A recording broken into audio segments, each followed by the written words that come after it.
está aquí, y por otra parte a Rafael Barret, que es un hombre, un anarquista, un intelectual, un aventurero, un personaje tremendo, dispar, ¿no? Es un hombre fronterizo de finales del siglo XIX, principios del XX, digamos de la crisis del 98. En esa época él no procede del proletariado, procede de las clases altas, pero en su rebeldía y la marginación social que hay, acaba defendiendo a los obreros y estando a su lado. A mí un poco me ha fascinado que como literato hubiera tenido, desgraciadamente muere a los 35 años, hubiera tenido tirón, porque escribía bastante bien. Aparte que se codeara con Baroja, con Azorín del siglo, los cuentos, que yo he leído una serie de cuentos, están muy bien escritos, con una imaginación que me ha chocado. También me ha chocado otra cosa de lo que he leído de él, que era el tema del progreso y la naturaleza, del deterioro de la naturaleza. Estamos hablando de principios del siglo XX y también lo aborda, evidentemente, a su nivel. Pero también dice, bueno, esto a la madre tierra le va a pasar factura, este desarrollo que tenemos, ¿no? Entonces, bueno, pues es un hombre que muere desgraciadamente a los 35 años, sobre todo donde más conocido es en América, en Paraguay, que es donde más colabora con el movimiento obrero, también en Uruguay y en Argentina, y poco más puedo decir porque lo va a decir Paco. Y Paco, bueno, pues es un hombre que ha estudiado profundamente, bueno, de hecho el libro que es un libro gordo, esto lo ha escrito él, o sea que no todo el mundo sabe esto, y aquí ha diseccionado lo que es Rafael Barret de todo, o sea, de sus orígenes filosóficos, su lectura, lo que opinaba, bueno, todo, es tremendo el trabajo que ha hecho ahí. Él estaba allí en Paraguay, y luego también ha estado en la casa en el Instituto Cervantes, en un montón de ciudades de América y del norte de África, Sicilia, Palermo también has estado, o sea, que bueno, que es un lujo tenerlo aquí y preguntarle de todo. Yo creo que de Rafael Barret y de lo que se nos ocurra. Y ya... es un practicante nuestro. Y es bueno, claro, si no hubiera venido.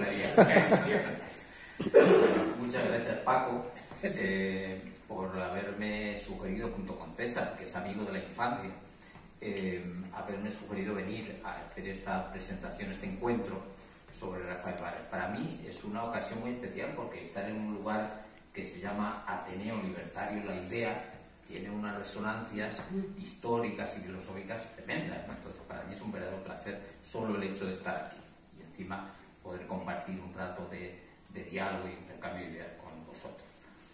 Yo he traído un guión para soltarlo que espero no pasarme mucho de la media hora.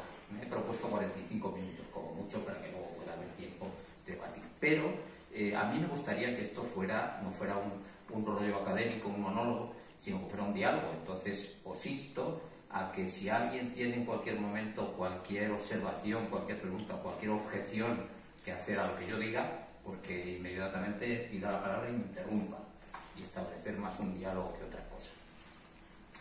Tanto César como Paco me sugirieron con muy buen criterio que me centrara en los temas en los que la obra y el pensamiento de Barret pudiera tener vigencia, porque Barret murió en 1910, hace más de un siglo. Entonces hay temas que toca que son del momento y que han perdido actualidad, pero otros temas no. Muchos temas tienen mucha vigencia.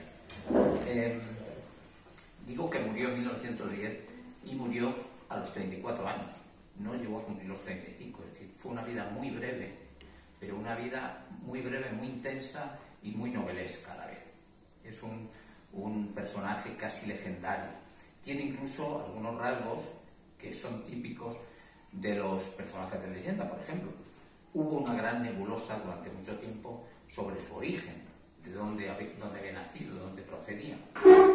Por ejemplo, Armando Donoso, que fue uno de sus primeros comentaristas en Uruguay en 1923, dice que nació en Algeciras. 2 años más tarde, Carlos Urizarreta dice que era de origen catalán. Carmelo Bonet le cataloga como escritor argelino. Saiz de Robles afirma que era argentino. Y Eduardo Galeano, recientemente, en Memoria del Fuego, 1986, dice que nació en Asturias. La realidad es que Barres nació en Torrelavega, en la provincia de Santander, aclaró ya definitivamente su biógrafo, su principal biógrafo, que es Vladimiro Muñoz, alguien que también os sonará porque ha escrito bastante sobre temas de anarquismo, localizó su partida de nacimiento. Entonces ahí acabaron las dudas, aunque siguió habiendo, por ejemplo, el libro de Eduardo Galeano es posterior a la obra de Vladimiro Muñoz, ya se sabía. Yo sospecho que Eduardo Galeano confunde Asturias y Cantabria, porque dice que nació en Asturias. Santander no es Asturias, pero bueno, está cerquita, entonces es posible que lo confundiera. Pero no solo sobre su origen, también hay diversas versiones sobre su nombre. Por ejemplo, en Uruguay, con mucha frecuencia se dice Barret. Lo habrán oído si oyen a uruguayos, es muy probable que digan Barret. Y que lo escriban con una sola T al final. ¿Por qué? Pues quizá por esa nebulosa de su origen pensaron que era apellido español y claro, con las normas de pronunciación en castellano, al no tener acento en la A, se diría Barret y no Barret, pero Barret es apellido inglés. El propio Barret, en una carta a su editora Bertani, dice: parece que los uruguayos están empeñados en cambiar el apellido. Dice: mi apellido se escribe con doble T al final y se pronuncia con el acento fónico sobre la A. O sea, que no deja lugar a dudas, además su padre era inglés. Entonces, esto hace pensar un poco en esos personajes legendarios como Cervantes, que sobre el Quijote pues crea una confusión, si era Quijano, Quesada, Quijada, ¿no? Para crear una cierta confusión sobre su nombre. Barres, como digo, nació en Torrelavega, pero vivió su juventud en Madrid. Y en Madrid formó parte, se integró en lo que se ha llamado Juventud del 98, que no hay que confundir con la generación del 98, como algún periodista despistado por ahí ha hecho, diciendo que yo incluyo a Barres en la generación 98, no es verdad. La Juventud del 98, hay un libro de Blanco Aguinaga, que quizá conocéis, Juventud del 98, es un panorama muy amplio de gente joven que coincide en un momento de gran conflicto social y político y que tiene muy diversas posiciones y muy diversas actitudes frente a esa situación de crisis que se vivía. Generación del 98, en cambio, un término discutible, pero se refiere a unos cuantos escritores determinados que tienen una obra con características comunes. Bueno, Barres en Madrid era amigo de Manuel Bueno, de Valle Inclán, conocido de Baroja, de Maestu, de Ricardo Fuentes, y además, según Valle Inclán, dice Valle Inclán, el joven más brillante de su generación. Y no es una generación cualquiera, es la que se ha llamado Edad de Plata, en relación directa con el siglo de oro, que sería el momento máximo de la literatura española, y a esa época se le considera la inmediata en calidad. Por ejemplo, Barres, a los 22 años, ya había publicado un par de artículos de tema científico en la revista Contemporánea, que era la revista científica más prestigiosa de España, y a los 22 años era ya miembro de la Junta Directiva del Ateneo de Madrid, en el cual pues se codearía con toda el Ateneo de Madrid, como sabéis, aunque comparte con el nombre de Ateneo, aunque quizá el enfoque era diferente, era la más prestigiosa entidad cultural de Madrid y posiblemente de España. Pero como he traído aquí un ejemplar de sus obras completas, estos dos volúmenes que publicamos en 2010 con motivo del centenario de su muerte en Santander, y un ejemplar de mi libro que publiqué en siglo XXI, El pensamiento cautivo de Rafael Barres, me ahorra extenderme mucho sobre detalles. El que quiera va a quedar en la Fundación Salvador Seguí, el que lo lea, el que tenga interés en ver algún detalle. Tanto Paco como César me propusieron con buen criterio centrarnos en ese tema, en la vigencia que puede tener el pensamiento de Barres. Yo veo tres factores de vigencia actual del pensamiento de Barres. El primero, la calidad intrínseca de su obra. Es una obra de mucha calidad, de una capacidad crítica de penetración tremenda, de una ironía demoledora, como ha dicho Paco, y esos temas son intemporales. Voy a rescatar la opinión de un uruguayo, Rafael Espósito, que tiene una obra muy interesante, vivió toda su vida en Montevideo. Hay un libro muy difundido, no sé si lo conocéis, que se llama Los sediciosos despertares de la anarquía, sobre el movimiento anarquista en el Río de la Plata y en el Cono Sur. Y este hombre, que es un gran admirador de Barrett, de hecho, su seudónimo literario es Daniel Barrett. Y él lo veréis quizá por ahí como Daniel Barrett, su nombre de pila es Rafael Espósito. Y él me decía que, claro, llamándose Rafael y siendo admirador de Barrett, no podía firmar como Rafael Barrett, porque ya hubiera sido entrado en temas de plagio, ¿no? De suplantación de personalidad. Entonces firmaba como Daniel Barrett. Y este hombre dice sobre la obra de Barrett, dice que es una síntesis primorosa de ternura y de rabia pocas veces igualada. Un segundo factor de vigencia es el carácter precursor de la obra de Barrett. Aquí voy a echar mano de 3 testimonios. El primero de Roa Bastos, Augusto Roa Bastos, autor de esa fantástica obra sobre el poder que es Yo el Supremo. Roa dice que Barrett estaba en la vanguardia de su tiempo, era un precursor y además se adelantó a su tiempo en muchos aspectos, ¿no? Otro escritor, también paraguayo, Pérez Maricevich, dice que Barrett es el iniciador de la literatura social latinoamericana. Y por último, Santiago Albarrico, Santialba, que algunos conoceréis, publicó en 2003 en la Dinamo Libros una antología estupenda sobre Rafael Barrett. Y en el prólogo dice lo siguiente: Baroja y Unamuno eran hombres de su tiempo, mientras que Barrett lo es, para desgracia de casi todos, del nuestro. Y un tercer factor, que creo que también es interesante como factor de vigencia de Barrett, es que Barrett está inmerso en lo que se ha llamado la crisis de fin de siglo, la crisis de paso del siglo XIX al XX, en la que hay una tremenda conmoción política, social e intelectual en toda Europa. Y esa...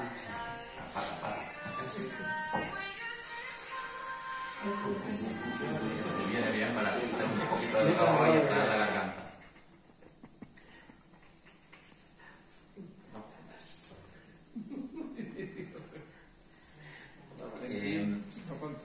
Barrett es uno de los pensadores más lúcidos sobre la crisis de fin de siglo. Primero, en primer lugar, plenamente consciente. Dice, por ejemplo, cito: se siente universal inquietud. Los menos perspicaces esperan graves sucesos. Se teme, se espera. ¿En qué consistió esa crisis de fin de siglo? Pues fundamentalmente en el agotamiento del sistema liberal, que había llegado a un momento que parecía que había alcanzado la perfección, y de repente aparecen movimientos sociales muy potentes, muy poderosos, que cuestionan el liberalismo y que plantean otras opciones en general, digamos, colectivas, más que liberales.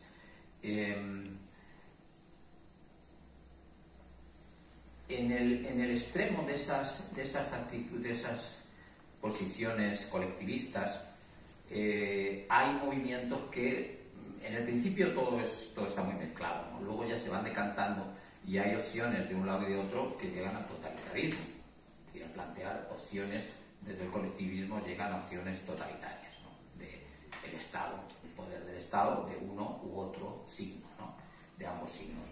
En este sentido, el mundo actual, el fin de siglo, más que el fin de siglo, el principio del siglo actual, yo creo que también está habiendo una crisis profunda que tiene mucho que ver con el agotamiento de un sistema, en este caso no es el sistema liberal estricto, sino un neoliberalismo sobre todo basado en la economía de mercado triunfante, globalizada, y que parecía que había llegado a un momento de mucho éxito, ¿no? Con esos sistemas y con algo que permitía que el bienestar llegara más o menos a una cierta mayoría de la población, lo que se llamó la sociedad del bienestar.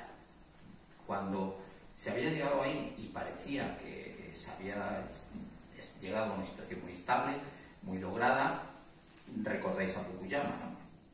Fukuyama decía, el fin de la historia. Hemos llegado a un momento de estabilidad, aquí ya no va a haber grandes cambios sociales, no va a haber grandes revoluciones, el fin de la historia, era su lema, ¿no? Y parece que basta que dijera eso para que empezaran a producirse tremendas conmociones y tremendos cataclismos sociales, ¿no? Pues un poco, desde el punto de vista al menos, esta crisis de principio de siglo, no de fin de siglo, los que gustan de cábalas hablan de cada 100 años, antes la crisis anterior posterior a la Revolución Francesa, pero yo creo que esta es más de principio de siglo y la anterior, que fue de fin de siglo, tienen bastante parecidos desde mi punto de vista, con lo cual un hombre que analiza, que vive ese momento y que analiza con una profundidad y con una agudeza crítica tremenda, tiene mucho que decir cuando se le lee en estos términos. En ese planteamiento, aunque vamos hay que simplificar un poco las cosas, y simplificar siempre es falsificar un poco, ¿no? Porque las cosas son mucho más complejas en realidad. Pero me gustaría situar que en esas opciones que se han planteado en el fin de siglo de el liberalismo y el colectivismo, es decir, la opción liberal de libertad individual absoluta, pero no interés por la igualdad, al contrario, la desigualdad es casi un valor positivo para el liberalismo, ¿no? Y la otra opción, antiliberal, propuestas colectivistas, ahí el anarquismo se sitúa en una situación bastante especial. ¿Por qué? Barthes dice, de hecho, que los verdaderos herederos de la Revolución Francesa son los anarquistas, porque la Revolución Francesa planteaba égalité, liberté, fraternité, ¿no? Libertad, igualdad, fraternidad. Lo que realmente se había conseguido a final del siglo XIX era la libertad. Había cambiado, evidentemente, del antiguo régimen drásticamente, de una sociedad estamental a una sociedad que reconocía la igualdad de derechos, la igualdad ante la ley, es decir, la libertad se había, el liberalismo lo había llevado adelante. Pero en cambio no, ni la igualdad ni la fraternidad. Y la propuesta anarquista en ese sentido intenta conjugar ambos temas. No la igualdad sin libertad, recordáis la frase de Lenin, ¿no? ¿Libertad para qué?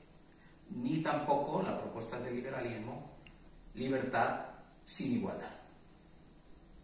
El anarquismo intenta conjugar esas dos posturas, por eso es una propuesta utópica. Y la mayoría de los pensadores anarquistas o más coherentes han aceptado ese utopismo del anarquismo, ¿no? Barthes concretamente es muy rotundo en ese tema. Leo una frase, dice: lo que propongo es impracticable y no lo propondría si no lo fuera. Estoy convencido de que es el ideal lo único que puede guiarnos en la vida. Y en otro momento dice: cuanto más inaccesible aparezca el ideal, tanto mejor. Las estrellas guían al navegante. Esa metáfora, esa imagen de las estrellas guían al navegante, yo creo que muy lograda literariamente, indica un poco cuál era el pensamiento de Barthes y de otros muchos pensadores anarquistas en este punto. Es decir, hay un objetivo lejano que seguramente no se llegará, la estrella que marca la dirección al navegante, que sabe que ahí no va a llegar, pero que le marca el camino. Esa es por lo menos la postura de Barthes muy claramente y muy rotundamente. En la crisis del fin de siglo hay otros conflictos, hay otros muchos conflictos. Por ejemplo, hay un profundo cambio en la percepción, en la autopercepción de la humanidad. La teoría de la evolución, que ya se había impuesto suficientemente, había cambiado la imagen del hombre, de una especie creada a imagen y semejanza de Dios como la más poderosa y la dominadora de la tierra, a una especie no distinta esencialmente de las demás especies animales. Eso supuso un profundo cambio en la mentalidad de la autopercepción de la... Hay también es un momento de mucho conflicto entre la ciencia y la religión. Es también un momento en que aparece un tema que en España tiene mucha repercusión, que es la polémica de las razas. La polémica de las razas enfrenta en el concepto, digamos en la polémica, a la raza latina con la raza sajona. Hay que decir que raza no se utilizaba en el sentido biológico del término. Está claro que no hay una raza latina y una raza sajona biológicamente, sino en el sentido de unidades culturales, diríamos el mundo latino, el mundo sajón. En ese momento se estaba produciendo la gran decadencia del mundo latino y el crecimiento, el saltamiento del mundo anglosajón. Eso en España tiene la tremenda repercusión de ser una polémica que era universal, que por ejemplo los modernistas, el propio Comentario y en muchos otros países esa polémica se mantiene. Y en España tiene una fuerza especial por la crisis del 98, por la decadencia de España en el 98. Se plantea ese dilema. Hay propuestas muy distintas, hay quien propone volver a los orígenes, hay quien propone europeizarse, como decían, sellar la tumba del Cid con 7 llaves, ¿no? Olvidarnos ya de eso. Hay propuestas muy diferentes. De hecho, en ese sentido, el 98, de la época del 98, coinciden dos voluntades que en España tienen mucha fuerza en ese momento de renovación profunda. El modernismo, en lo intelectual y en lo poético y en lo literario, y el regeneracionismo. Todos los regeneracionistas, que hay regeneracionistas en todo el espectro ideológico, conciben que España está enferma y que hay que regenerar la nación, de alguna manera, ¿no? Bien, en este aspecto, por ejemplo, Barres pertenece totalmente a ese grupo generacional en el inicio de sus escritos. Me gustaría ahora pasar a otro punto, que es la evolución de Barres hacia el anarquismo, porque como ha dicho Paco, Barres llega al anarquismo. Él procede de una familia acomodada. Su padre inglés, George Barrett, era representante de intereses económicos británicos en España y autor de varios libros sobre economía y finanzas. Su madre, Carmen Álvarez de Toledo, era de la nobleza venida menos, emparentada con la aristocracia, pero muy secundaria, ¿no? Era una familia acomodada. Y Barrett es un joven brillante, como decimos, que tiene una magnífica educación, habla perfectamente inglés y francés, ha estudiado en Inglaterra y en Francia, estudia en Madrid ingeniería, pero es un joven rebelde, de carácter rebelde. Tiene varios duelos. El duelo, que en aquella época era un elemento social importantísimo, que muchas veces se deja de lado, y en uno de esos duelos, con un abogado de nombre Azopardo, el abogado se niega a enfrentarse a él. Dice que Barrett no es persona de honor, no es caballero. Convoca a un tribunal de honor y el tribunal de honor descalifica a Barrett. Dice que Barrett no es caballero. En ese momento eso tiene una gran repercusión, porque se está produciendo justo en ese momento una gran polémica con respecto al juicio de Montjuïc.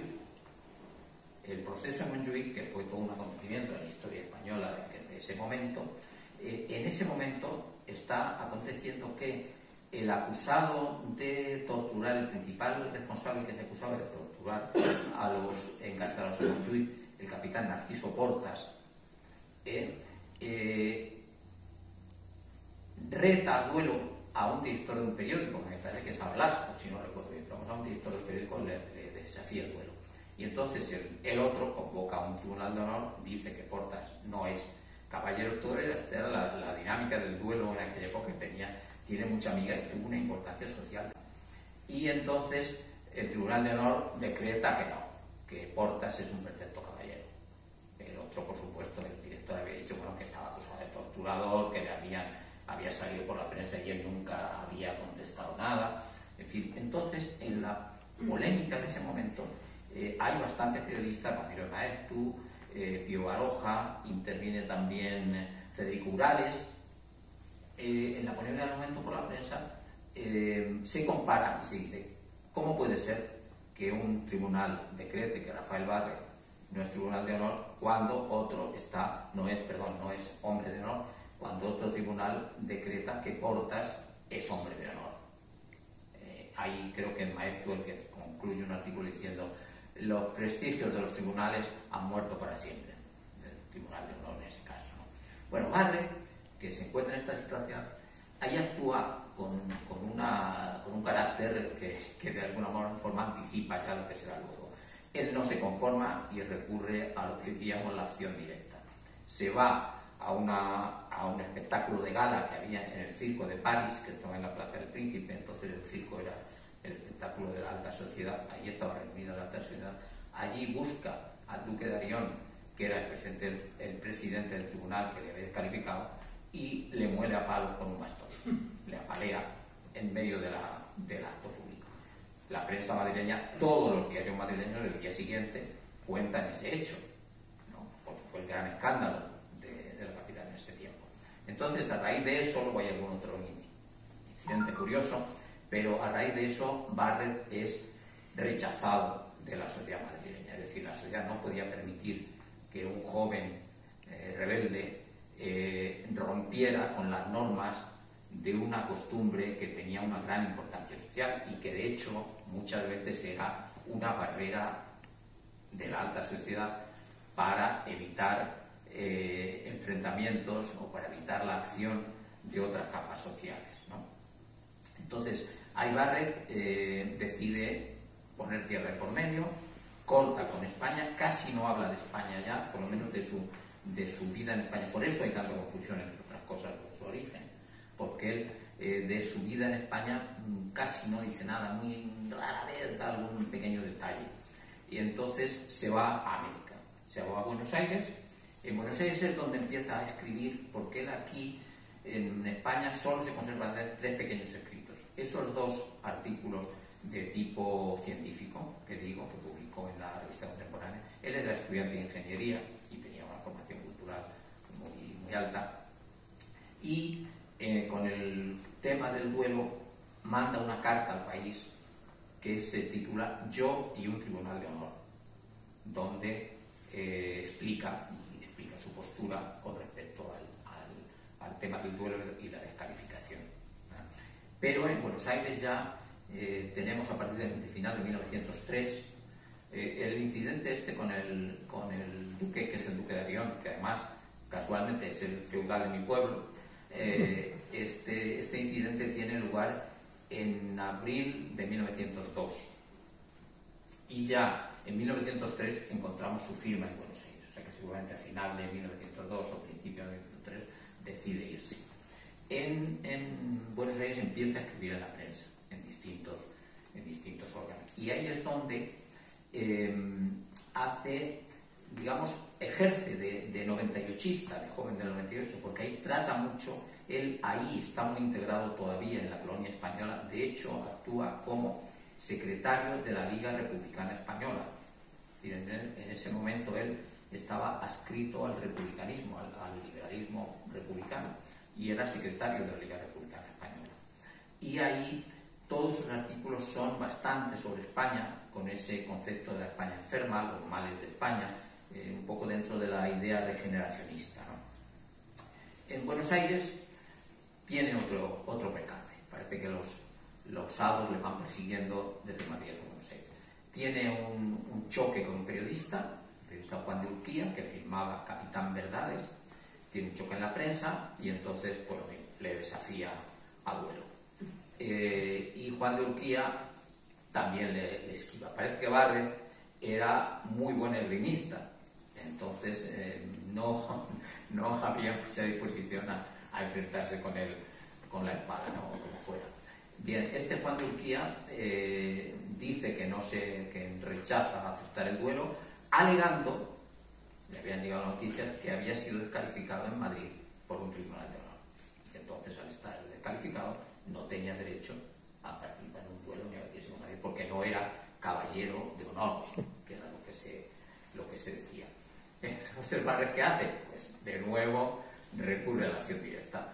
Se va a buscar a Juan de Urquía en un hotel del centro de Buenos Aires donde se hospedaba, pregunta por él y muere a palos al director del hotel, que le confunde con Juan de Urquía, el pobre hombre, un tal señor Gómez. Parece que llegó, preguntó al señor Juan de Urquía, y el portero, quien fuera, fue a buscar al directorio y dijo: oye, que preguntan por lo que el otro se acercó a ver qué quería, y Barret no esperó a que se identificara, le sacudió otra vez.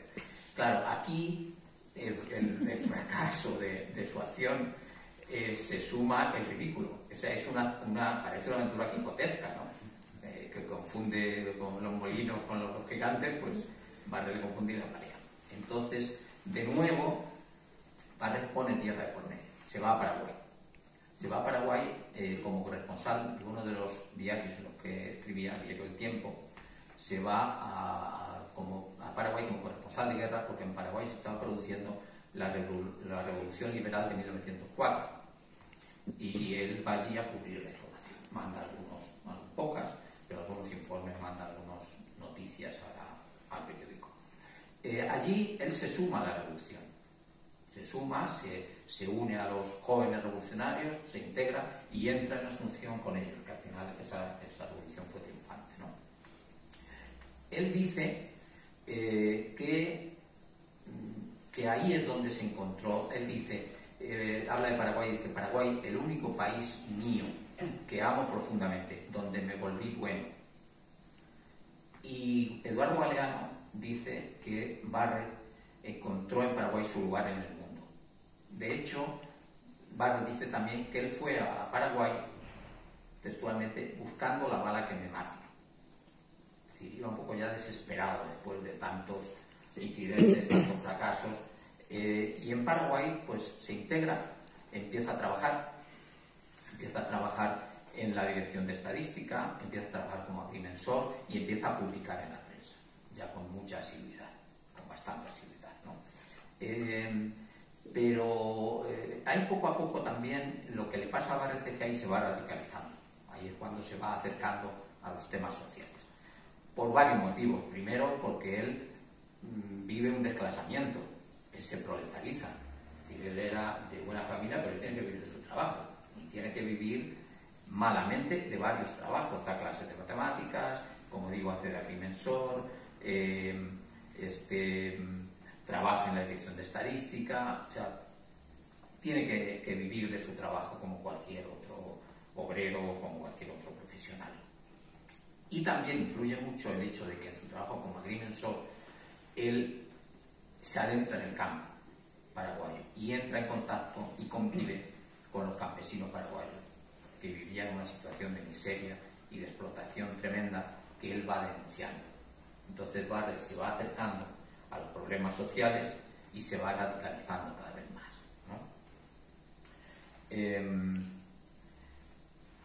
Se va acercando a los sindicatos, por ejemplo, empieza a dar charlas y conferencias para los sindicatos, se integra en la acción sindical, concretamente con la Federación Obrera Regional Paraguaya, la FORP, da charlas para los sindicatos, le cierran el Teatro Nacional, le prohíben y los da en la calle, en un galpón, es decir, que ya, digamos, se va integrando en la acción sindical. Cuando el 2 de julio de 1908 se produce un golpe de Estado en Paraguay, el golpe de Estado del coronel Jara, ahí Barrett actúa y en varios testimonios le alaban recogiendo los heridos. Es decir, él se dedica a ir recogiendo los heridos por la calle que se están produciendo en ese golpe de Estado. Y él empieza a denunciar los apresamientos arbitrarios, las torturas que se están produciendo con ese gobierno militar del coronel Albino Jara después del golpe de Estado, ¿no?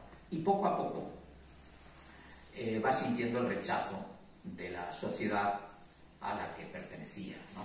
Le van cerrando las puertas de los periódicos, se va quedando sin sitio donde escribir y entonces en agosto de 1908 él crea una revista con el significativo nombre de Germinal.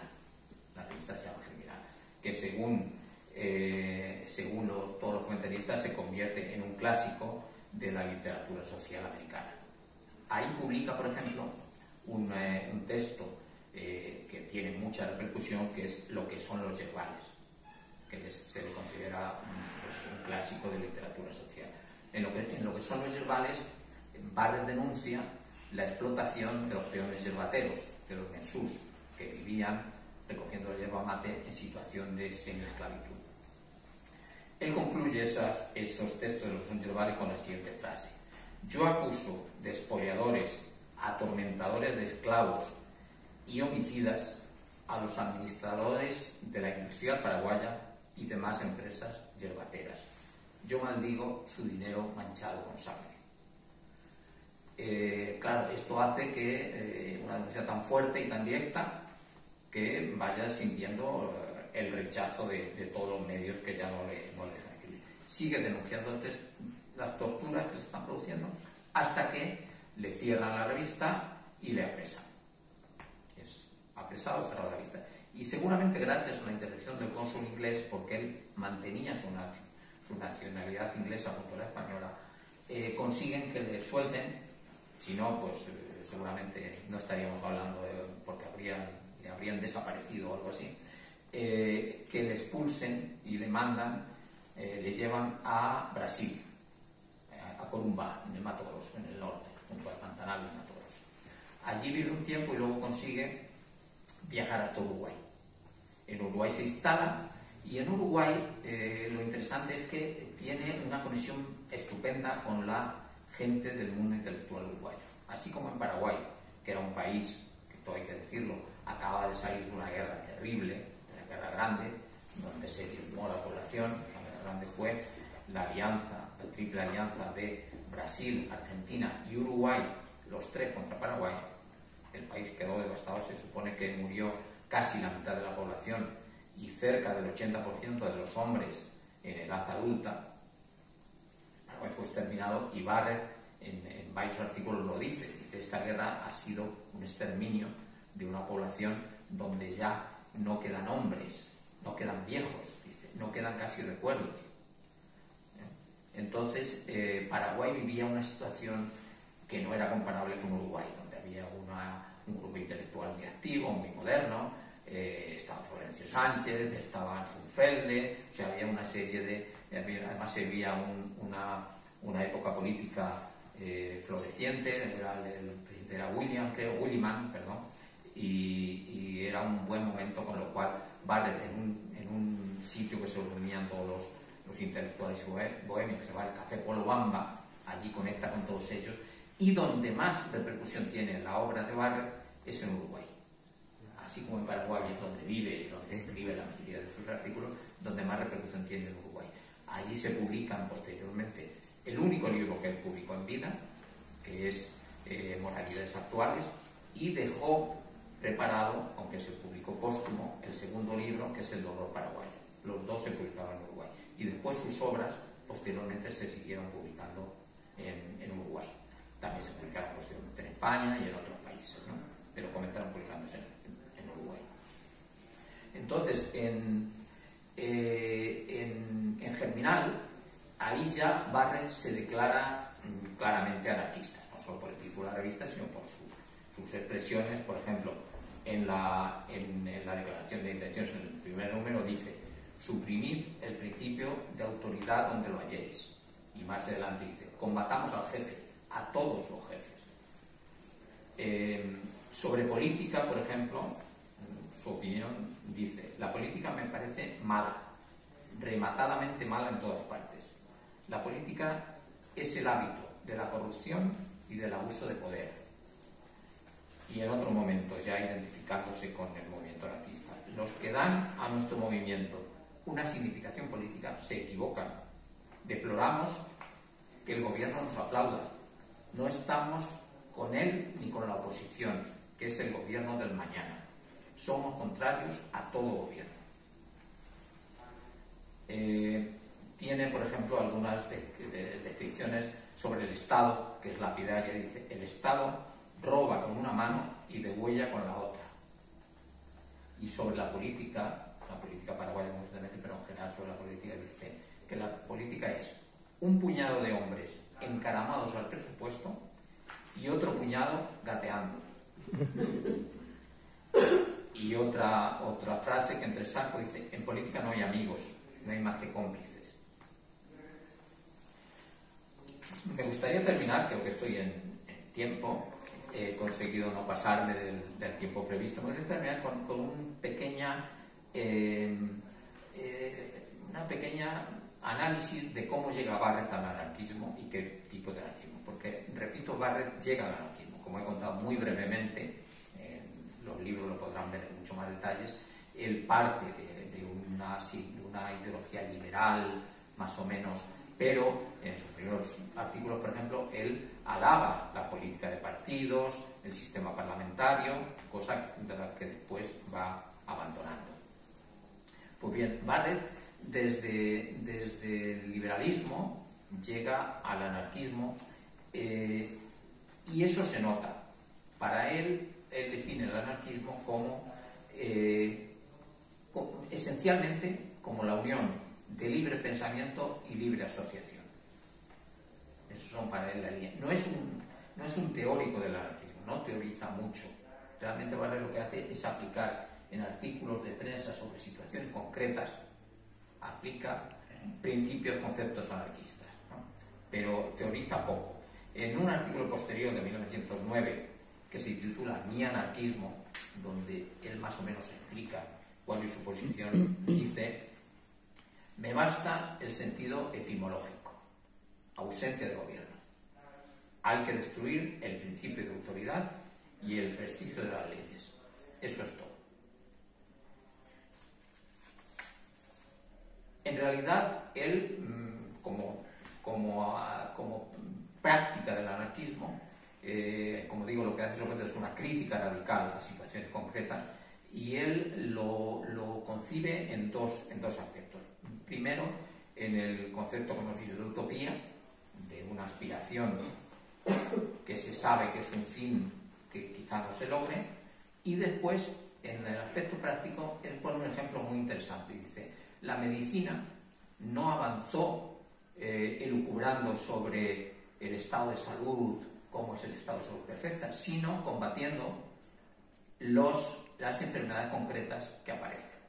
Entonces, él dice lo mismo: hay que combatir las lacras sociales, los males concretos que aparecen, y no es tan importante plantearse el objetivo, que el objetivo posiblemente sea un punto de referencia al que no se llegue. Esta es su posición, donde se nota claramente que él tiene un origen desde el liberalismo. Hay un tema final, y aquí acabo, que me parece interesante, que es el problema de la violencia, que es un dilema siempre fuerte y presente en muchos anarquistas, ¿no? El problema de la violencia, Barrett, como muchos otros, tiene una actitud compleja. Por principio, rechaza la violencia porque al final la violencia es una manifestación de poder, y si estás contra el poder, la violencia al final es poder. Recordemos también el dicho de Mao, el poder sale de la boca del fusil. Y al final, en última instancia, el poder es violencia. Entonces, él rechaza ese concepto de violencia y rechaza la identificación que ya se hacía en ese momento de anarquista con hombre con una bomba debajo del brazo, ¿no? De anarquista con dinamitero. Dice concretamente, voy a citar algunos textos: la violencia homicida es mala, es un espasmo inútil. Dice: más el espíritu que la engendra es un rayo valeroso de verdad. Dice también que es peor la violencia estatal que la violencia anarquista. Y dice, en otra frase, leo varias porque, como digo, su pensamiento en esto es complejo: el anarquismo no es un crimen, sino el signo del crimen. Y dice en el momento: yo concibo sacrificar mi existencia, pero no la ajena. Lo esencial no es aplastar los cráneos, sino poblarlos. Y dice: y sin embargo me pregunto a veces si mi corazón se equivoca. Y concluye en otro momento con una frase que es, además, literariamente, dice: y seguirá en nosotros el vago remordimiento de lo inevitable. Con respecto al tema de la violencia, Barrett también propone lo que ha sido un poco, en eso después podremos hablar, pero seguramente vosotros tenéis mucho más afinada esos temas, lo que ha sido un poco la piedra filosofal para solucionar ese problema, que es la huelga general. Es decir, la huelga general supone un mecanismo de acción concreta, no es pasivo, pero a la vez un mecanismo que no es violento, o es solo de una violencia ligera, digamos, es presión, pero no podemos decir que sea estrictamente violento. Barrett propone siempre, tiene un artículo, una huelga, y siempre, desde su asunción del anarquismo, él propone como método la huelga general, que además lo llama, en su terminología, el paro terrestre. No dice huelga general, que pocas veces dice paro terrestre. Y lo define como el anárquico ejército de la paz. Fijaros la paradoja, ¿no? Lo paradójico: anárquico ejército y ejército de la paz. Dentro de esa paradoja siempre se maneja el pensamiento de Barrett. De hecho, cuando él se va ya próximo a la muerte, al final, cuando ya murió de tuberculosis, cuando ya la tuberculosis es ya casi terminal, vuelve a Europa, poco antes de morir, desde Montevideo, y escribe al diario La Razón, que era donde publicaba, dice: me despido de mis lectores, que algún lector tendré más o menos harto de paradojas, porque su pensamiento, su escritura es muchas veces paradójico, juega con esos dobles sentidos, ¿no? Y quiero concretar con un tema. He pasado los 45, por ahí. Perfecto, vamos. Quiero concretar con un tema que también es muy interesante, de lo mucho que hay, lógicamente habría muchos otros temas de interés, que es el de la religión. La posición de Barrett con respecto a la religión es también muy particular. Yo la he calificado en algún comentario de cristianismo ateo. O sea, él tiene textos muy duros contra la religión en general, contra la estructura eclesiástica, el Vaticano. Concretamente, si leen los artículos, verán, por ejemplo, la plegaria del burro, es un artículo lleno de ironía y de sarcasmo, la divina paz. Hay textos donde él es totalmente contra la religión. Sin embargo, valora la figura de Jesucristo en el aspecto moral. Esto es una posición bastante común en el momento de fin de siglo.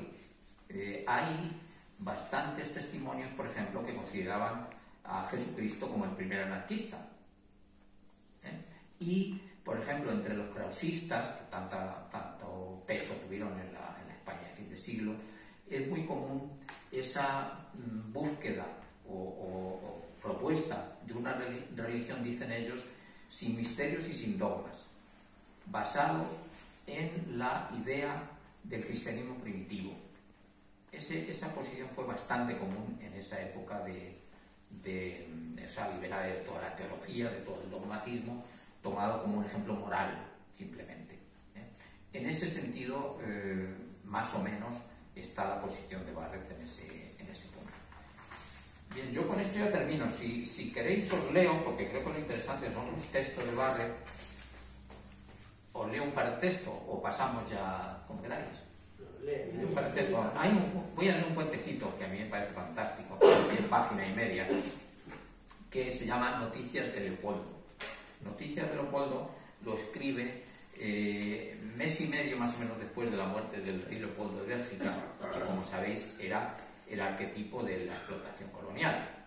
El rey Leopoldo compró el Congo belga, era propiedad personal suya, lo compró con créditos del Estado belga, y el Congo belga, que es, pues, era 50 veces la extensión de Bélgica, en el Congo se calcula que murieron 1 millón de nativos masacrados por la explotación colonial. Entonces muere Leopoldo. A Barrett le llega la noticia y escribe un artículo que es una especie de venganza literaria, y además fantásticamente bien escrita y con una ironía demoledora. Lo leo. Dice, Noticias de Leopoldo: me ahogo, doctor, me ahogo, dijo el rey de los belgas al doctor Thiriart. El doctor Thiriart le puso unas inyecciones. Mientras tanto, el rey falleció. Desde ese momento no se han tenido más noticias de él. Sin embargo, cuando morimos de repente, es probable que al ser despedidos de este mundo conservemos cierta velocidad adquirida y describamos un resto de trayectoria. Así le ha sucedido a Leopoldo. Quiero contaros su viaje póstumo, en el que ha invertido 1 mes y medio, porque él desde Paraguay le llegan las noticias y escribe más o menos 1 mes y medio después de la muerte de Leopoldo, entonces pretende que coincida. Dice: al volver del Sofocón se encontró tendido en su lecho de muerte. Le velaban miembros de su familia y demás dignatarios. Personas, muebles y muros parecían fluidos. Leopoldo se sentó en la cama. Nadie dio señales de extrañeza. Se levantó, marchó a través de sus hijos y de sus consejeros, masas vaporosas que no le opusieron resistencia alguna, y salió a la calle. Puesto que todo está muerto alrededor de mí, pensó juiciosamente, es que el muerto soy yo. Le satisfacía, en medio de tantos seres etéreos, sentir su carne palpable, consistente, dura. Notó que le habían vestido de general, con grandes charreteras y todas sus cruces. Luego calculó: estoy muerto y vivo a un tiempo. Dios existe. Empujado por un instinto misterioso y certero, se dirigió a la frontera de Francia. Sin duda, voy a comparecer ante Dios. Confiaba en que su hermosa barba blanca y su uniforme de general impresionarían favorablemente. Además, había recibido los santos sacramentos y el Papa era su amigo. Y caminaba. Cruzó campos de un verde translúcido surcados por vagas siluetas laboriosas, arroyos en cuya linfa de ensueños se desleía el alma de los sauces, aldeas de silencio, ciudades cuajadas en el vacío de lo imposible, y alcanzó París a medianoche. Su París, familiar y fantástico, construido de estelas de gas fosforescente, horno glacial en que se movían innumerables comparsas mudos, con un lamentable gesto de salamandras felices. Leopoldo comprendió que Dios no estaba en París y siguió camino hacia el sur. Empezó a fatigarse, empezó a sufrir. La tierra se le hacía acaso menos irreal y caminaba. Tuvo que atravesar landas inmensas en lo que los espectros de los pinos se retorcían. Tuvo que buscar desfiladeros entre la nieve de las cordilleras. Descendió a llanuras, donde ondeaban los penachos del maíz. El sol frío brilló después sobre los trigos y los olivares, y el muerto caminaba hasta que los detuvo el fantasma del mar, o tal vez el mar mismo. A la orilla, un grupo de pescadores sórdidos sacaba una larga red, en cuyo vientre oscuro hervían escamas de plata. Era evidente que Dios no estaba en Europa. Leopoldo, suspirando, se quitó su traje de general y nadó sin tregua, siempre hacia el sur. Sus carnes se ablandaban, se hacían transparentes. En la noche, hilacha de tinieblas flotando en la tiniebla, perdía la fe. ¿Por qué se me retiene sobre el planeta? ¿Dónde está Dios? A veces, un buque de alto bordo, coronado de luces, hendía el abismo con un grito monstruoso. Y el muerto nadó 3 días. Desnudo, rendido, angustiado, se internó en África. Las cosas materiales iban recobrando su aspecto normal a medida que él se aniquilaba. Vio extrañas plantaciones, casas de soledad, tapiadas y blanquísimas, terrazas y alminares donde los muecines se delineaban en el fuego del crepúsculo, chozas techadas de follajes exóticos, pozos entre palmeras. Conoció a los árabes y a los beduinos, las lentas caravanas, oyó el aullido de los chacales y la voz del león, y todo aquello vivía, y él se moría definitivamente.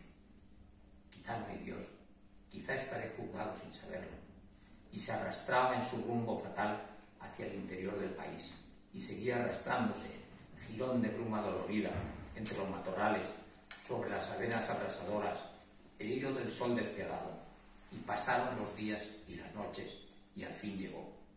Leopoldo, que no era ya sino el recuerdo de un suspiro humano, el eco de un hueco donde hubo una sombra, contuvo el átomo de vida que aún le quedaba y miró, mirada postrera, en torno. El paisaje trajo a su memoria una de las fotografías tomadas en el Congo. Al pie de un árbol, un negrito recién nacido dormía profundamente. No había más Dios por allí. Leopoldo entonces se disolvió en la brisa y el niño, al respirar, se sorbió al rey.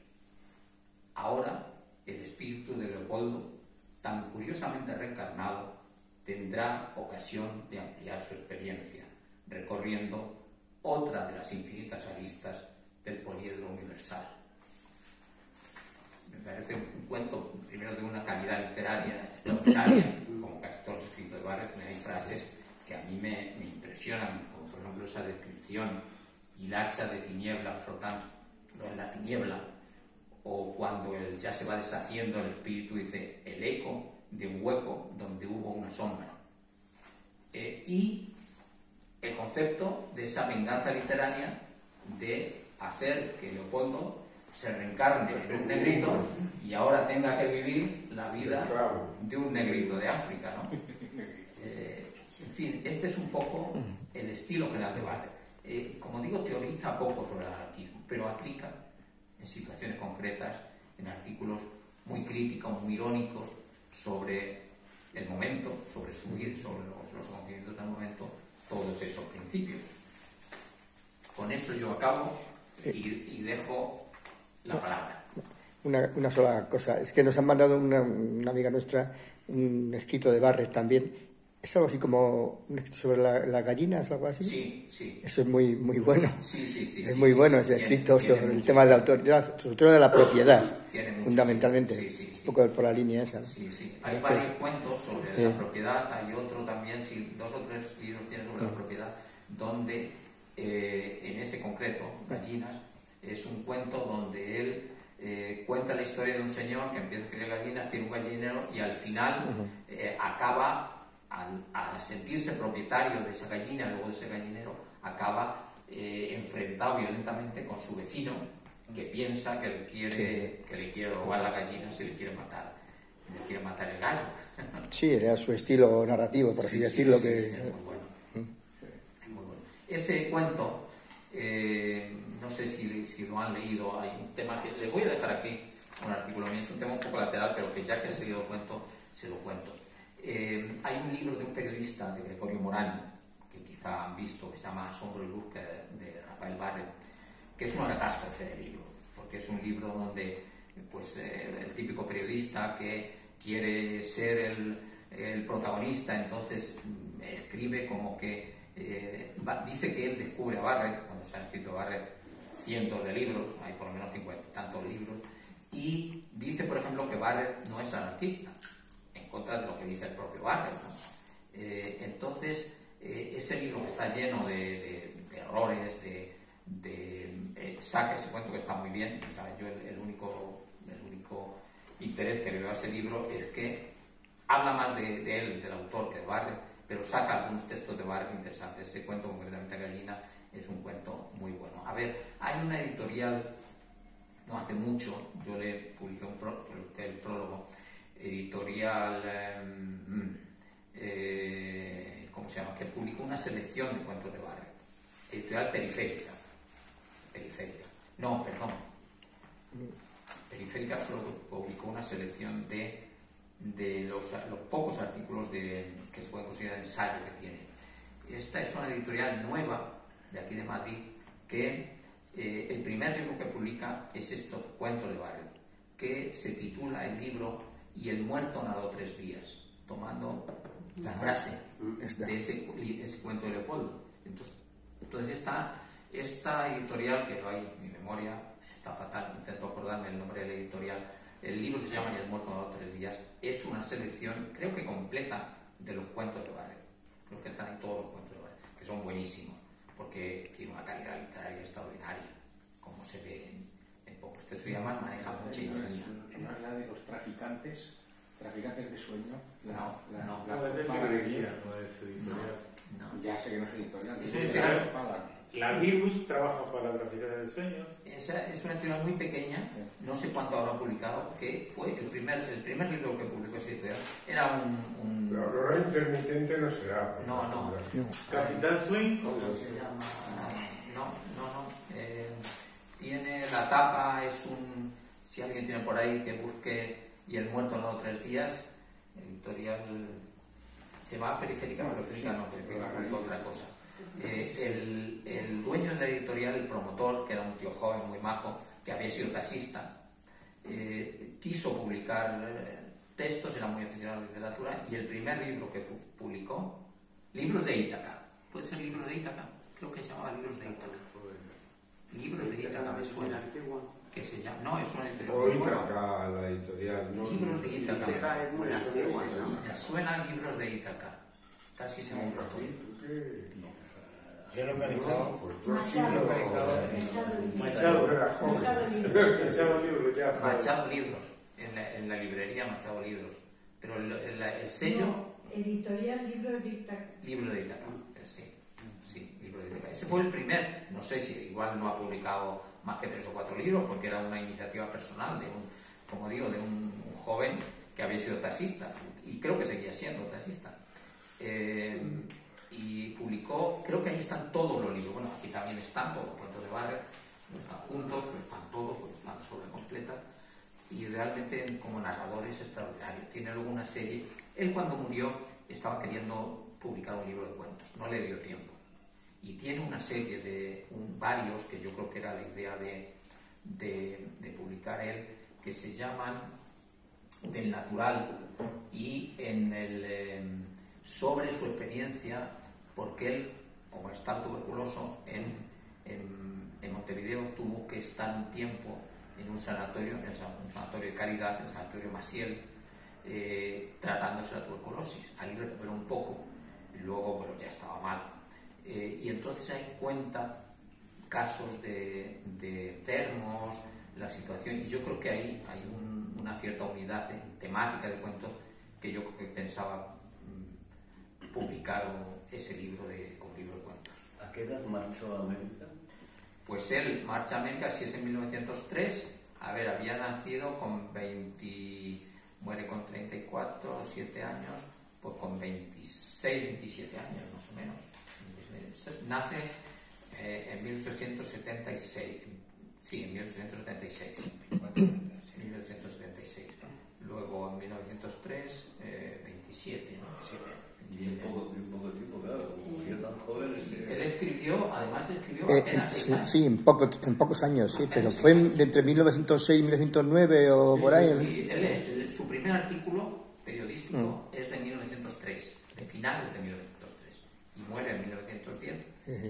Y además empieza poco a poco. Cuando publica en serio es a partir de 1908, sobre todo en La Razón de Montevideo, que era un gran diario que publicó mucho. Pero, o sea, que la mayor producción sería en Uruguay, en vez de Paraguay. Casi todo lo escribe en Uruguay, pero donde más se publica es en Uruguay. O sea, en Uruguay vive, cuando es exiliado, cuando es expulsado, vive solo 3 meses y medio. Pero conecta mucho con los uruguayos. De hecho, él dice en una carta: por fin tengo en Uruguay el lazo intelectual con América que tanta falta me hacía. Porque en Paraguay no encajó. Es decir, encajó momentáneamente, fue muy rechazado. Roa Bastos, en ese escrito que a mí me parece lo mejor, que es escrito sobre Barrett, que se llama, es un prólogo, un largo prólogo a la edición de Ayacucho del dolor paraguayo de Barrett. El prólogo se llama Rafael Barrett, descubridor de la realidad social paraguaya. Él dice que Barrett fue una voz clamante en el desierto. Le define así, como una voz clamante en el desierto. Porque en Paraguay tuvo poca repercusión como hecho anecdótico. Ya se han publicado libros suyos en Uruguay, por supuesto, en España. En España la editorial América Lee, en 1830, publica varios libros de Barrett, donde aparece un prólogo, por ejemplo, del amigo de Maeztu, que cuenta su conocimiento de Barrett en su juventud. Se publican libros en Costa Rica, en Venezuela se publica Ayacucho, El dolor paraguayo, se publican en Italia, o sea, se han publicado libros de Barrett en distintos. En cambio, en Paraguay no se había publicado nada de Barrett. En Paraguay, el primer libro de Barrett había publicado él como folleto, lo que son verbales y La Huelga, me pareció que publicó, pero como un suelto que distribuía con el periódico, con Germinal. Pero no se había publicado ninguno hasta 1980 y 1989, 88, 89, en que, estando yo allí, publicamos con un otro gran estudioso de Barrett, Miguel Ángel Fernández, publicamos unas obras completas en 4 volúmenes, menos completas que esta, porque las obras completas van siendo más completas en cada nueva edición, pero que, por ejemplo, añadía bastante sobre una anterior edición de obras completas que se había hecho en Uruguay, que había hecho una editorial que se llamó Amigos de Rafael Barret para publicar la obra de Barret. Pues hasta 1984, no se había publicado, 88 más o menos, no se había publicado ningún libro de Barret en Paraguay. Y en cambio se ha publicado ya en muchos países. O sea que en Paraguay tuvo repercusión su actividad. O sea, los sindicatos en Paraguay, antes de viajar a Uruguay, ya enfermo, tienen una reunión con el San Bernardino, se hacen una foto, que aparece ahí con los dirigentes sindicales, y dicen a nuestro abnegado defensor y compañero Rafael Barret, le dedican la foto los sindicalistas, los dirigentes sindicales. Y ahí tiene esa repercusión, pero en cambio, intelectualmente, tuvo mucha más repercusión en Uruguay. Sí, sí, porque yo he leído que parece ser que lo consideran como un autor uruguayo. O sea, para ellos, claro, Sí, lógicamente. los Como, uruguayos le consideran uruguayo. exactamente, lo consideran como un autor literario adoptivo, por así decirlo. Sí, sí, y con cierta razón. O sea, ¿de dónde es un escritor? Efectivamente, español, nació en España, pero con España tuvo poco que ver, se fue rápido y en España no. Casi toda su obra la publicó estando en Paraguay, que es donde vivió varios años, porque en Argentina también vivió muy poco. Rápido se fue en 1904, en 1903, en el 4, un año apenas vivió en Argentina. Pero la publicó en Uruguay. En Uruguay. Viviendo en Paraguay. Viviendo en Paraguay. O sea, que se trasladaba para publicar. Sí. No, a ver, él publicaba todo en periódicos. Todo en periódicos. Sí, digamos que lo hacía en Paraguay, lo relataba, lo escribía en Paraguay. En periódicos paraguayos, hasta que les van cerrando los periódicos a finales de 1908, y luego en periódicos uruguayos, e incluso en periódicos argentinos. En la revista Idea, en Caras y Caretas de Argentina, iba publicando cosas. Él desde Paraguay publicaba, y sobre todo después de pasar esos meses, esos 3 meses y medio en Uruguay solo, a la vuelta, él sigue, que todavía vive casi 2 años, él sigue publicando mucho en los periódicos uruguayos, en La Razón y tal. Y luego sus libros se publican en Uruguay. Y el primero que él vivió, el único que publicó en vida, que es Moralidades Actuales, que cuando pasa por Montevideo de ida ya hacia Francia, que es donde va a intentar curarse, intenta curarse con un remedio que por la tuberculosis era incurable en aquel momento. Y había un doctor Quintón que decía que las curaba con un método experimental que era inyecciones de plasma marino, es decir, inyecciones de agua marina. Sigue existiendo. Sí. Los laboratorios Quintón. Y sigue manteniendo ese tipo de investigación. Pues ese doctor hacía eso. A Barret, no sé si a otros servía, a Barret de luego no le sirvió, no le curó. Entonces, cuando viene para curarse, él vive el único día de gloria literaria, porque en Uruguay ya se ha publicado su libro y ha tenido un éxito tremendo.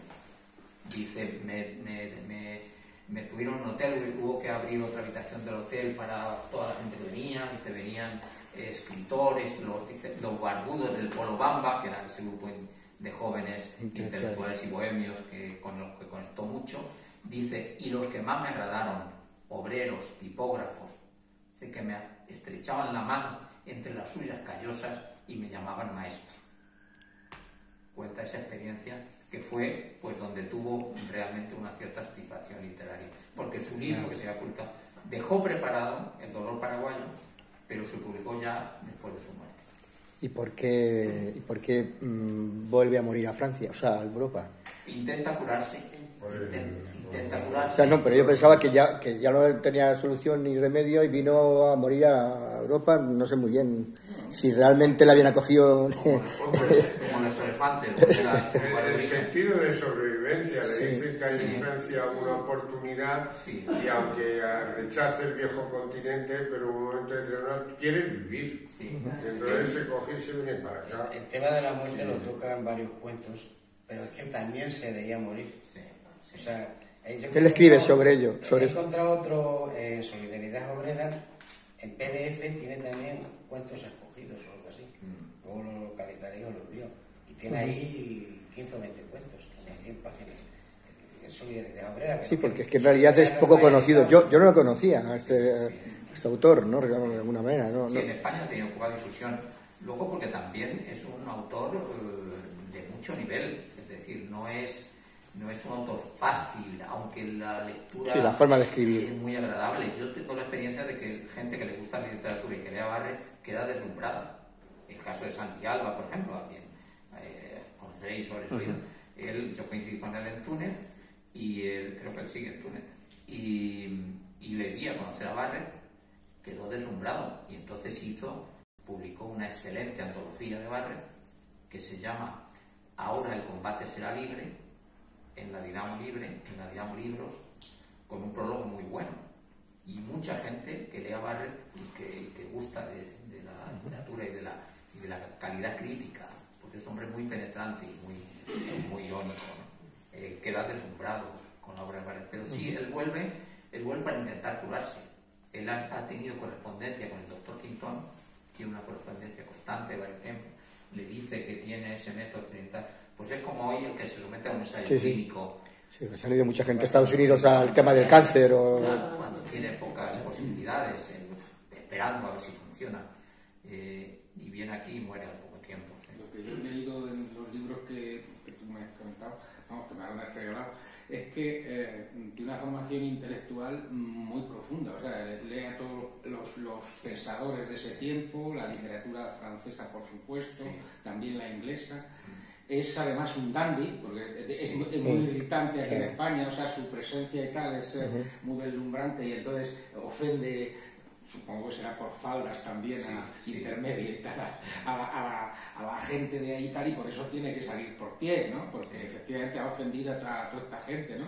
Y luego tiene una formación como matemático muy buena, ¿no? Porque es admitido por Poincaré, ¿no? O sea, de la tesis esta de Poincaré y tal, que son de Poincaré, que es una propuesta matemática que no tiene tal, y él propone una fórmula. Fue muy importante. En efecto, propone una fórmula y tal para ver si tal y es aceptada para él como forma de que, tiene comunicación y tal intelectual muy interesante, y luego después como matemático, porque estudia ingeniería, que no sé qué ingeniería, sería industriales o caminos, no sé.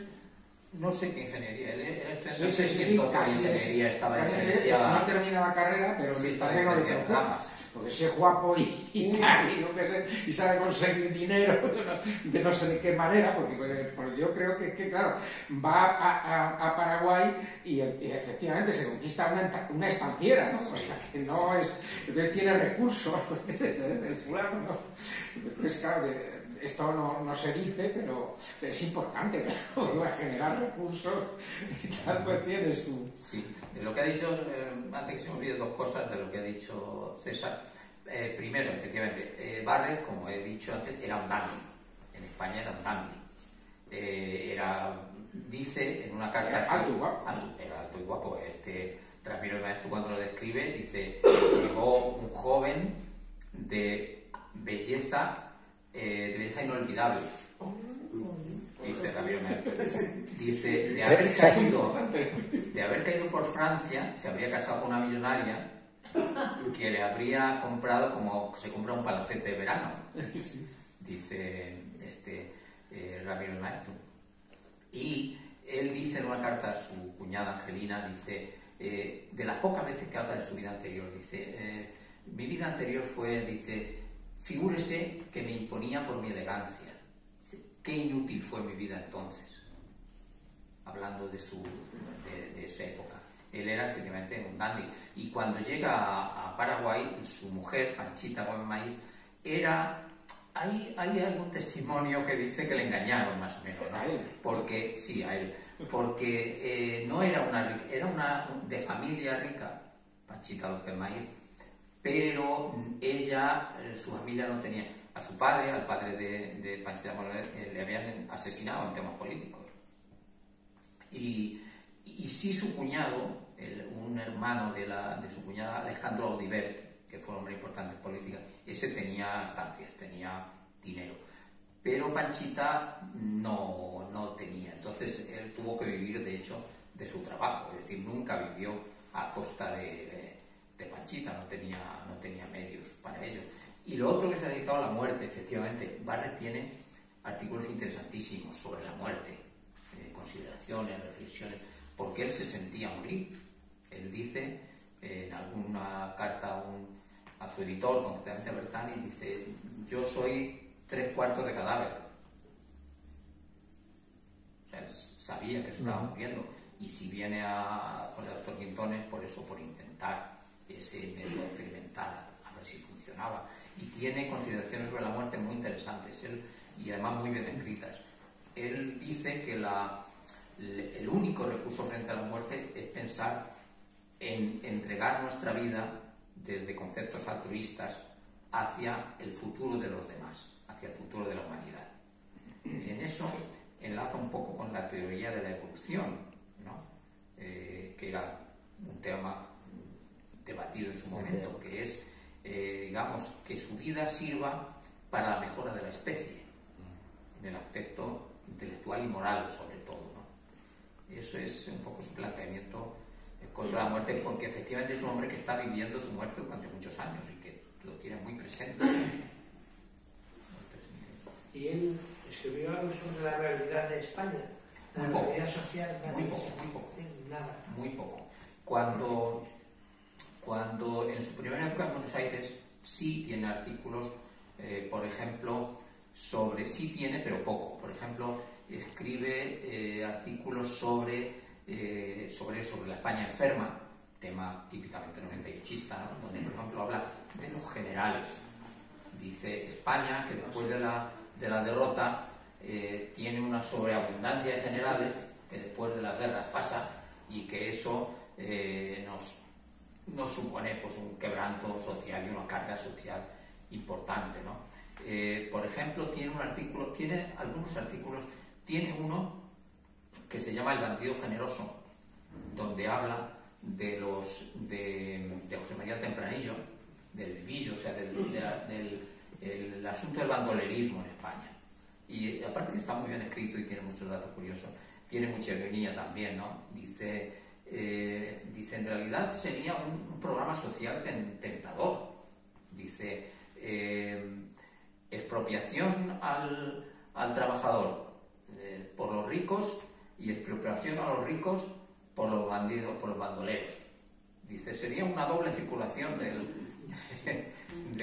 la moneda y de la riqueza. Interesante, dice, pero me temo que estos españoles son poco prácticos. Tiene otro, por ejemplo, quizá ese ha perdido un poquito de vigencia porque es muy del momento, que se llama La independencia de Cataluña. Digo que no es que haya perdido vigencia el tema, sí ha perdido vigencia un poco, creo, el tratamiento del tema, porque en aquel momento la situación estaba evolucionando de otra manera.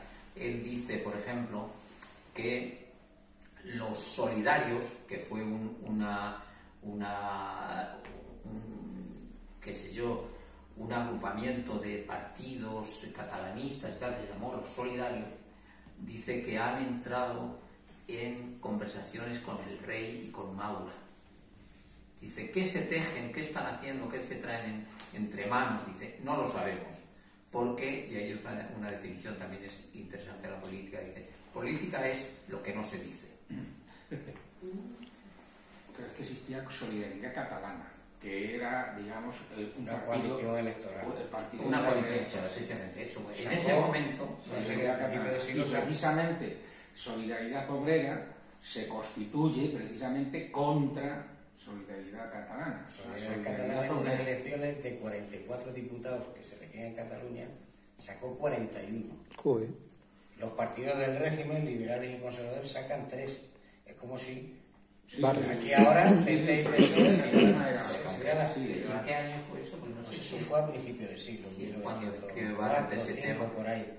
Este año se hace la reflexión sobre Salvador Seguí, y eso era muy nuclear dentro de su planteamiento. Pero yo creo que en el aire, de todas maneras, es la experiencia de lo que va viviendo, porque él pasa de ser un liberal republicano, porque cuando está en Argentina y va viviendo esas experiencias, porque lo vive en primera línea. Claro. Él llega allí y no se pone el último, sino que es el secretario de la Liga y está participando en unas elecciones, pero se va digamos que no es tanto lo que él ideológicamente, sino la experiencia es la que le va llevando. Porque ideológicamente yo creo que es un hombre muy ilustrado, muy del principio de siglo, muy preocupado por muchas cosas. Además, al saber inglés y francés, eso le permite leer a Nietzsche, leer a no sé quién. Gente que aquí, para cuando tú lo lees aquí, se tenían que traducir esos libros. Pero él tenía esa facilidad, ¿no?, que le permite estar más avanzado que el resto de la población. Y claro, deslumbraba también, yo creo que en los círculos de Madrid, pues usted habla de otras cosas y de las preocupaciones de ese principio de siglo, ¿no?, que había muchas cosas que estaban presentes. Lo de la huelga general era genérico de todo el movimiento obrero como la gran solución. Y lo de la violencia, se apuntaría una cosa. Tienen que hablar de violencia porque cualquier conflicto laboral se transformaba en un conflicto de orden público. En Paraguay y en España. O sea, había una huelga y lo primero que llamaba al empresario era a los guardias, a los que contrataba y a los esquiroles. Entonces, ¿hasta qué punto la violencia no es la solución? Pero yo tengo que... Y además siempre terminaba en alguna muerte por medio, o sea... Con Franco se decía vamos al paro, no vamos a la huelga. O sea, la palabra huelga era, digamos, un sacrilegio y estaba abolida dentro del fuero de los españoles, ¿no? Y entonces se decía vamos al paro. Ahora parece que ir al paro. Ahora parece que no. Pero entonces tenía esa connotación. Vamos a parar. Sí, por eso, como he visto en los pequeños fragmentos que siempre son insuficientes, he leído, Barres se muestra dudoso en ese tema. Por eso dice, por ejemplo, no sé si mi corazón se equivoca cuando rechazo la violencia, y dice, y seguirá en nosotros el remordimiento de lo inevitable. Si yo querría que no hubiera violencia, pero pues, entiende que en determinado momento, en algún momento puede ser necesario. No, y que es una reacción también, porque si hablamos de los procesos de Montjuïc, pues son unos juicios sumarísimos ahí, sin pruebas, sin nada, que están condenando a la gente. Claro, luego dicen, es que han tirado bombas en el liceo, coño, y lo que se os habéis llevado vosotros, lo otro es una desesperación, pero es esa reacción que sí, que no sirve, pero por otra parte es muy humana. Me parece a mí. Sí, además precisamente él, que recurría tampoco está... Él era la acción directa. Te da una paliza con el bastón echando leche. Bueno, ¿alguna cosa más? Pues nada.